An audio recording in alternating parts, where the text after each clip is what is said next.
Hello and welcome. You're watching My 11 Circle presents Cricbuzz Live. It's Saturday. It's the weekend, which means lots and lots of cricket action. We've got 4 games coming up, 2 today and 2 tomorrow. So every team is going to be in action. Your favorite is going to be there as well, because it doesn't matter who your favorite is. We got him. We got him right here. My name is Gaurav Kapur. I'm in Mumbai. I have with me Joy Bhattacharjya, who's joining us from Gurugram, sitting in front of his bookshelf, which has a lot of coloring books, of course, in hardcovers with very intelligent titles. Tell us the truth, Joy. Just tell us. It's the truth, right? Yeah, I work very hard, and I'm just a bit short of pencils and crayons right now. So if you have any, Paul, if you can please do that. You know about the George W. Bush library, right? When he left, there were 2 books in it, and he hadn't even finished coloring in the second one. So you've got more than that right now. So I'm happy that you have more than that. See, it reminds me of the John Wayne story, where somebody turned around and said, you know what, I'm going to give John Wayne a book for his birthday. And none of these Western stars, a chap called Tom Mix, turned around and said, don't bother, he already has one. Yeah, yes, he does. We have also joining us today, making her debut for this season, her first appearance of this season, Lisa, from Australia, Lisa. Correct. Hello, everyone. It's so nice to meet you. At least I've got some friends I can talk to. That's right. You're in isolation. You're back from the UAE to Australia. You're in Sydney. I saw social media this morning. You've got the view of the Harbour Bridge, right? Yeah, I can't complain. Compared to some of the views I've seen some of my friends, yeah, I'm not going to be carrying on like a pork chop, that's for sure. Yeah, well, we're here. We're your friends. Talk to us. We'll send you some... We get some therapy billable hours for Joy and me, right, by the end of it. But of course, we've got 2 teams playing today in the first game. One needs a little bit of therapy more than the other. Perhaps one team did get some therapy between last season and this one and seemed to be doing really well. I'm talking about Bangalore, of course. Seem to have got their combinations right, seem to have got their buys right, their 11 right. It's something that Bangalore fans have had a complaint about. And of course, Rajasthan is on the other side, haven't got much right, and they'd be hoping to do that today. That's happening in Dubai, of course. That's our first game. Lisa, your impressions on Bangalore first, the Bangalore of 2020. Yeah, it looks a more balanced side, doesn't it? There's still probably a few little questions. Top order aren't firing. Virat obviously is now scoring runs. AB de Villiers is doing what he does. All the question marks about why was he batting at number 6 the last game? Like, please, can we just get rid of this? Let's do left right hand combination. It's AB de Villiers. It doesn't matter. He could bat backwards and he'll score more runs than anyone else. I've been saying 2 days now. You should have just told AB to bat left. He would have done it. Correct. So, look, they're looking good. Obviously, bowling department is working out well as well with Navdeep Sahni. He's performing well.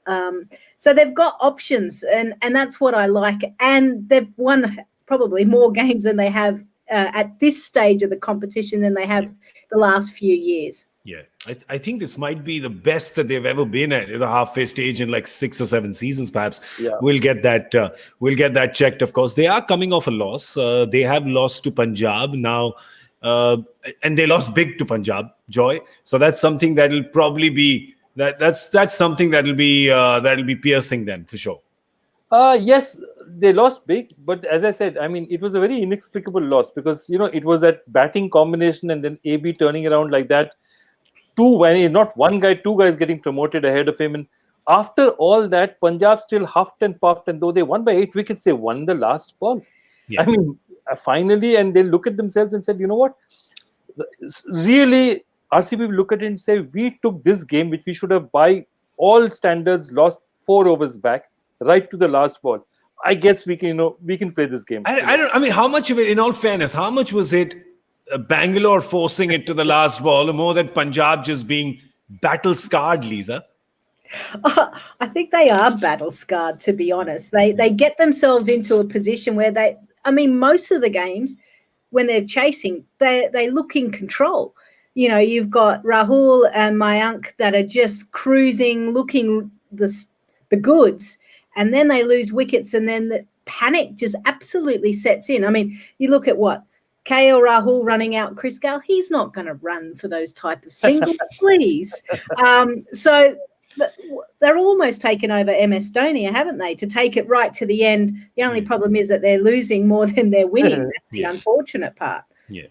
Which is what is happening with Chennai as well when they're chasing. True, So true. this is a very strange year. But of course, that day, Bangalore did lose. Punjab won by inches, the last ball 6, but they've lost a few by inches as well. So you were happy with something going towards them. But Bangalore will definitely want to bounce back from that. They don't want to lose 2 in a row because, that's the beginning of a slide. Perhaps they don't want to be doing that.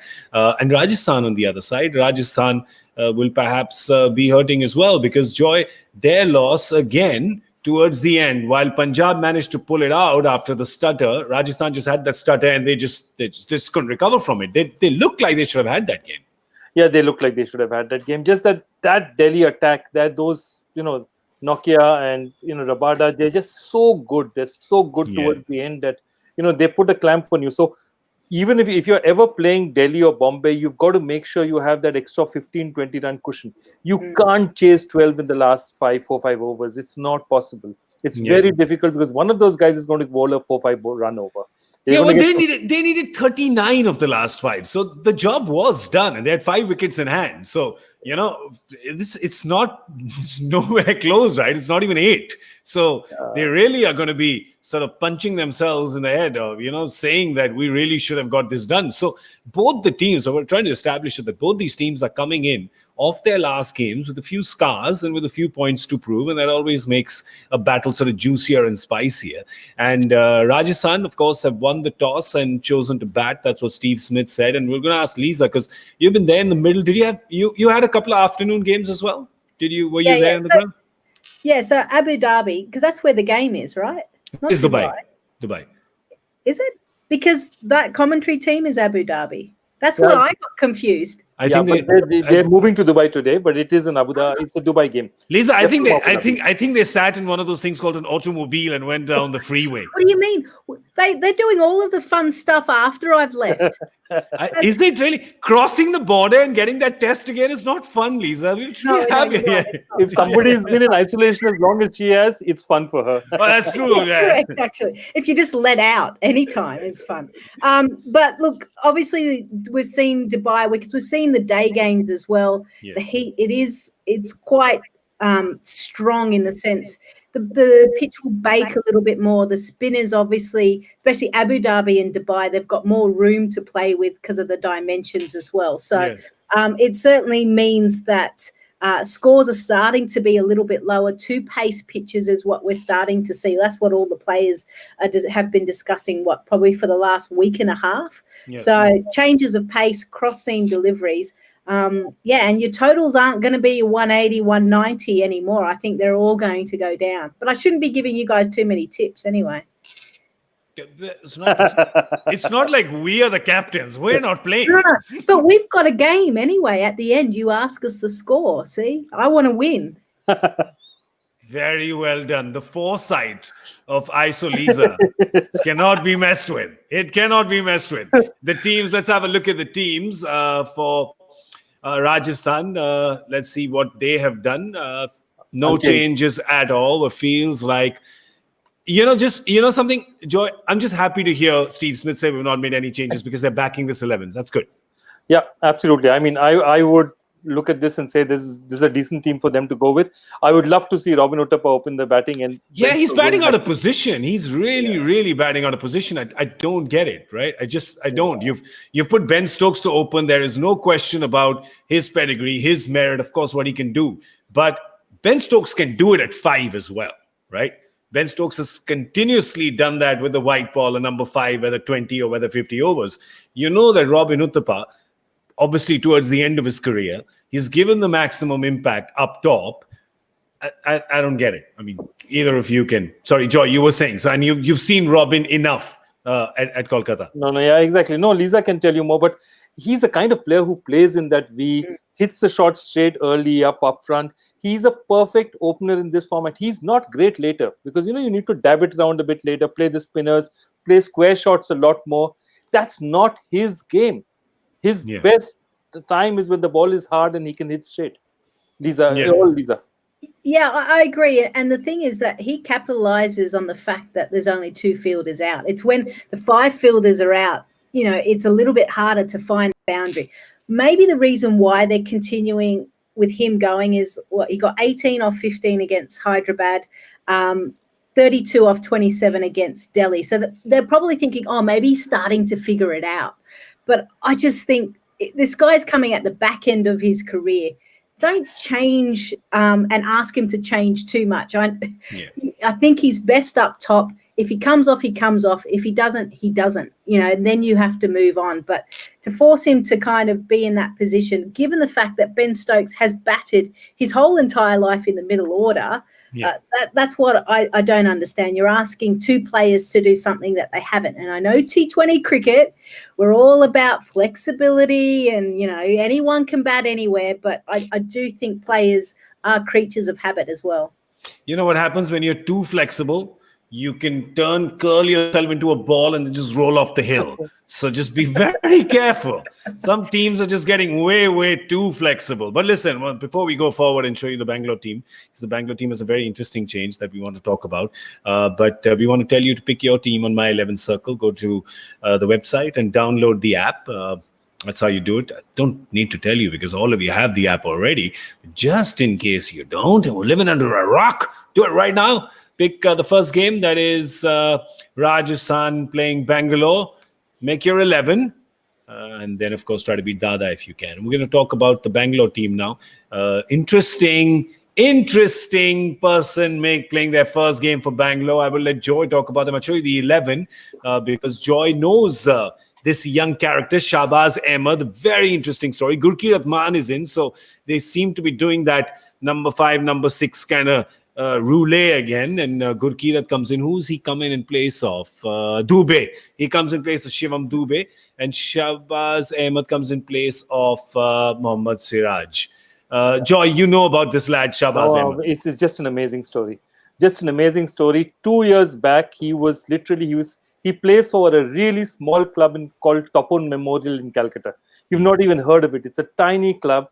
He had not enough place. He couldn't go back home. He used to sleep in the tent regularly. Wow. And last year, one of my friends who used to be actually a scout with KKR, he used to be with KKR, called Joydeep Mukherjee, he's now the director of cricket for CAB, saw this kid and saw something in him, and he invited him to the Bengal trials, and he started playing well. Gets into the Bengal team. In a single year, he is a joint top, he's a left-arm spinner and a bat, joint top wicket taker, okay, scores crucial runs throughout, makes it to the Ranji Trophy, makes it to the Irani Trophy. So Bengal has a fabulous run in the domestic season. He makes it to the rest of India team. The story doesn't end there. Joydeep now, because KKR has been Simon Katich was with KKR. Joydeep knows Simon very well. Simon asked him, "Are there any good Bengal players?" And Joydeep says, "You know what? Take a look at this guy. He's worth looking at in your camp and maybe bowling, net bowling and all that." The guy goes there, makes it to the squad, makes it to the team. And today he's playing in a first 11. This kid was sleeping 2 years ago, 1.5 years ago, in a tent with mosquitoes and mice biting him. The tent that they use in these grounds as your pavilion almost, right? You use it as a pavilion, Yeah, they have no place. He had no place to go home. It was too late and home was too far away. What a story. And today he is rubbing shoulders with A.B. de Villiers, Virat Kohli, Aaron Finch. That is just absolutely brilliant. Lisa, you got to love these stories, right? Yeah, and the great thing is that we've seen already so many stories throughout this IPL. Yashasvi Jaiswal. Hyderabad, and then Natarajan as well. He's come out of the woodwork. So it's great to see another story like this. The fact that he literally makes the Bengal side, 35 wickets in the Ranji. I know new kids on the block normally do well because everyone's like, what does he do? How does he bowl? How does he bat? And they do well.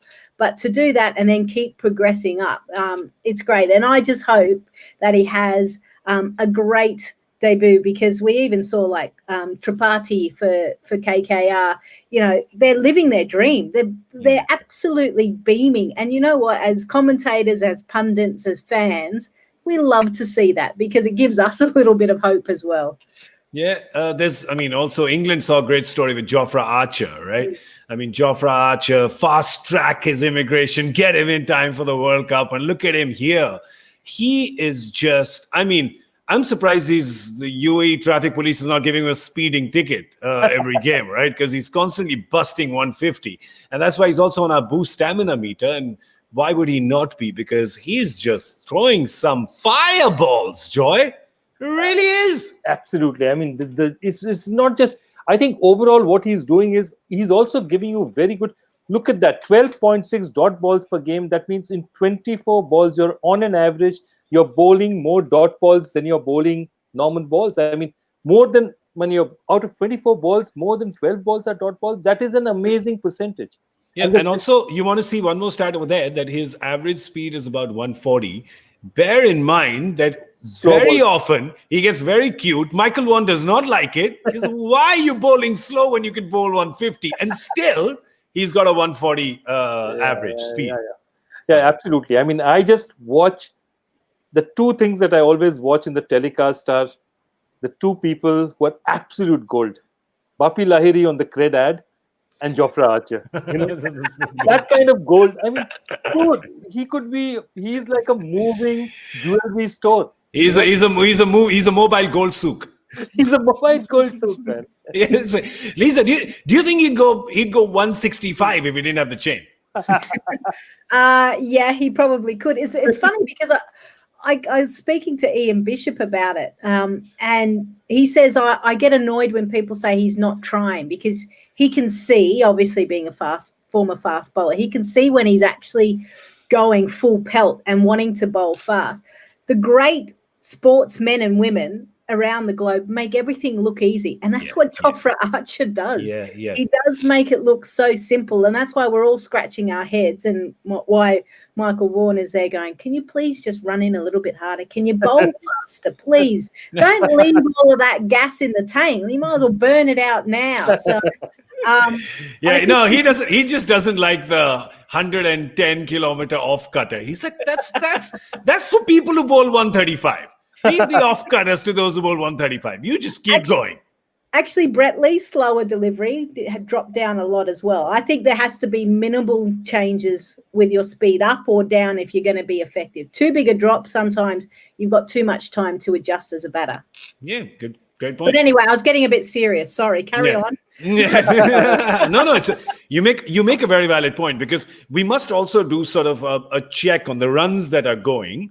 That Archer is giving. He's not giving too many. He's number 2 in the wicket list. Obviously, a distant number 2 to Rabada, because Rabada just buys his wickets in bulk. And I mean, he's got 18 now, but Archer's at 12 and he's 2 in the list. But we must do a proportion check of how many runs go on those slower balls, because you're so right. You're dropping from 150 to 110. You're giving the batsman time for a cup of tea and to pretty much decide where you're going to go, especially if you're bowling in the power play. So that's a good lead. I think we'll do some number crunching on that. But meanwhile, the numbers that we have for Rajasthan of the top 3 when it comes to their batting, they need more from that, Joy. They need a lot more from that. Yeah, absolutely. And if you look at it, the problem lies in Steve Smith. When Steve Smith had it, when Steve Smith was doing okay, the team was looking okay. It's looking like a pin code. So the moment Steve Smith, if you look at his run, and it's not just, what he's done with the bat, it's the way he's looked. He hasn't looked Steve Smith. I mean, from that Pat Cummins where he shuffled outside completely, it's a way he got out. It's not getting out. I don't think every batsman gets out, because a batsman has one chance, a bowler has lots of chances. But it's a way he got out. And if anyone needs some talking to, and he's one of the greatest batsmen, I mean, that Ashes series was, I think it's one of the finest batting performances I've seen in my life. So for him not to be able to adjust to fast bowling anything is rubbish. I mean, obviously he has it all in him. I don't know what is happening there. Somebody needs to tell him. And probably nobody tells him, because they'll say, man, you're Steve Smith. If anyone can sort it out. Great point. No, great point. Lisa, your impressions is looked a bit like a wood chopper tree cutter in a couple of times. And it's strange to see Steve Smith like that, because he's so much better than that. Yeah. See, his technique is never the prettiest anyway. And then when he doesn't score runs, it looks even uglier. Yeah. I love it, though. I love watching him bat. It's so unusual. But the thing is, that really is the issue, is that you have to give himself time. That's why I actually think he needs to be able to almost open the batting. And he needs to stay out there till probably 16 overs, and then he can catch it up. It's actually like Virat. He's probably better off batting up the top, consolidating the innings. All the big hitters go around him, but they're the two guys that need to be in the whole time, and then they can explode. They've got the skill to do it. So Steve Smith trying to play this game where he's always been creative, but trying to create something out of absolutely nothing. It does not look like him at all. So I think whether the bio bubble, and I was talking off air to Joy as well, he's literally come from the bio bubble in England straight to here, maybe not spending time with his wife, his family, his friends. It's going to take a toll on players. And they've probably and he's the type of guy that doesn't sleep, constantly thinks about the game. So I hope someone in the Rajasthan support team are providing him just, a bit of a sounding board as well, because that's probably what he needs, or a good slap across the face and just get on with it. Yeah. No, fair point. I mean, we don't discuss the bio bubble sort of enough, because the thing is that emotionally it can be quite draining. You are looking at people who are, just think back, like as we all think back to, when I think back to my early 20s, back when there was black and white paintings, not even television, just the idea of being, indoors and just being closed. It's the time that you want to go out, you want to do stuff, and it can really take its toll, especially when you're in such a high intensity tournament, which just comes fast and furious at you. We're talking about trouble at the top for Rajasthan.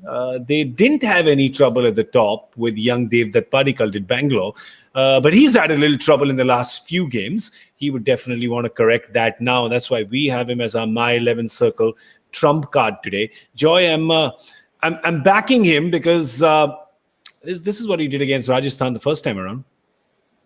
Absolutely. I think he's a sensational player. Again, what I like about him, which I think is his advantage over the other players, all these are, they're very good. Like a Sanju Samson also looks excellent when he plays. I think Devdutt Padikkal's shot selection, sense of occasion is slightly better than the rest. I think he has a better idea of what he can do and what he can't do. And therefore, when he gets out, he gets out. Sometimes, like I saw a couple of matches where he was supposed to, force a run rate. He knew he couldn't, so he started backing away and trying to hit. But that was clearly an order already given by the team, saying that, okay, now you need to go for it. Yeah. But what I'm saying is, otherwise, his basic shot selection, the kind of shots he hits, he knows what he can hit. And that's what I like about him. He has this one shot on leg, where he picks the pickup on the leg, which he does beautifully, and that's one of his go-to shots. And he has just 3-4 go-to shots, but he does them well and he executes well. And that's, I think, somewhere in this kind of game, that's more of an advantage than having 7-8 great shots, but not being, just knowing which to play when, Fair point. He's got just 87 runs of his last 4 games. So he'd be hoping that he can get another half century perhaps today. And if you've got him in your My 11 Circle team today, then it would be really good. I've got news for you guys. Guess who the openers are for Rajasthan in this game of Russian roulette? You'll never guess it. Come on, guys. Who are the openers for Rajasthan? Robin Uthappa and Stokes. Robin Uthappa and Stokes, you say. Where's Butler then? No Butler? For you, Joe? Sorry. Robin Uthappa and Butler. Butler? Okay, Robin Uthappa and Butler is your guess. Lisa, yours? I'd like Smith and Robin Uthappa. Butler at 3. Smith and Robin Uthappa. I want to tell you that both of you are wrong. What is it? It's Jofra Archer coming out. No, I'm kidding. It's not Jofra Archer. It's Ben Stokes and Robin Uthappa coming out to open. Good. Yeah. So. Okay. See, there you go, right? You just never know what's going to happen. At least they got 50%, right? Yeah.